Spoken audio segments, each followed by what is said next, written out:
শুকর, মানুষ করে তৈরি করলেন করেনি কুকুর। আল্লাহুস সামাদ, আল্লাহ মানুষ করেছেন, এটা হলো আল্লাহর একটা বড় নিয়ামত।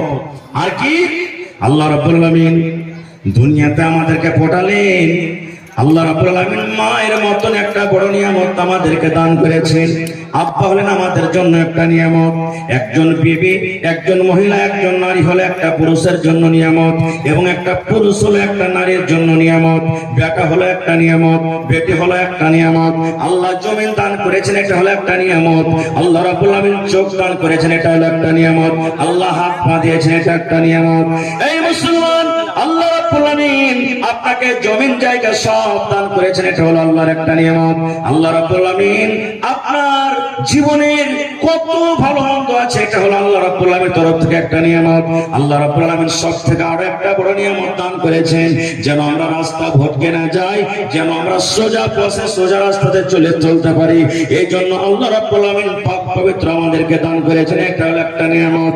এবং আল্লাহ রাব্বুল আলামিন এই বান্দা মানুষকে কত ভালোবাসেন, এই মানুষরা যেন জাহান্নামের ভিতরে না চলে যায়, এই মানুষরা যেন জাহান্নামের আগুনে না পড়ে জাহান্নাম থেকে যেন বেঁচে যায়, ভালো আমল যেন করতে পারে। এই জন্য আল্লাহ রাব্বুল আলামিন মাঝে মাঝে যুগে যুগে একজন নবী এবং রাসূল দুনিয়াতে দিয়েছেন। এটা হলো আল্লাহ রাব্বুল আলামিনের পক্ষ থেকে বড় নিয়ামত। নিয়ামতের কোনো কমি নেই। আজকে দেখেন, আজকে আমাদের বাড়িতে কত মাল, কত টাকা, কত পয়সা, আজ থেকে 15 বছর 14 বছর আগে নিয়ে যান কথাটাকে, আর ভাবা চিন্তা করেন।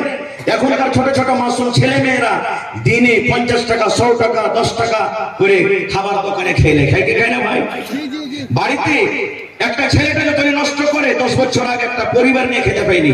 আল্লাহ রাসূলের জামানাতে কিভাবে দিন কেটেছে জানেন? বুখারী শরীফের হাদিস, আল্লাহর নবীর স্ত্রী মা আয়েশা রাদিয়াল্লাহু তাআলা আনহা একদিন নিজের বোনের বেটাকে বলছেন, বহিন বেটা যাকে আমরা বলি, বেটা রে, নবীর বাড়িতে এক চাঁদ আমরা দেখলাম রে বেটা। পশ্চিম দিকে চাঁদ উঠে গেল, চাঁদ শেষ হতে হতে হতে হতে হতে ক্ষয় হয়ে গেল রে বেটা।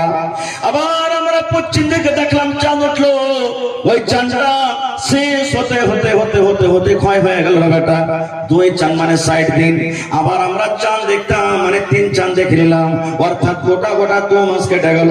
কিন্তু নবীর বাড়িতে আমরা রান্না বান্না করার জন্য কিছু আমরা পাইতাম না। নবীর বাড়িতে আমরা চুলা জ্বালতে পারতাম না। কেন পারতাম না? নবীর বাড়িতে খানা ছিল না। আল্লাহ রাসূল আমাদেরকে ভাতের ব্যবস্থা করতে পারতেন না, রুটির ব্যবস্থা করতে পারতেন না। আমরা নবীর বাড়িতে চুলা জ্বালবো বলে কিছু আমরা পেতাম না।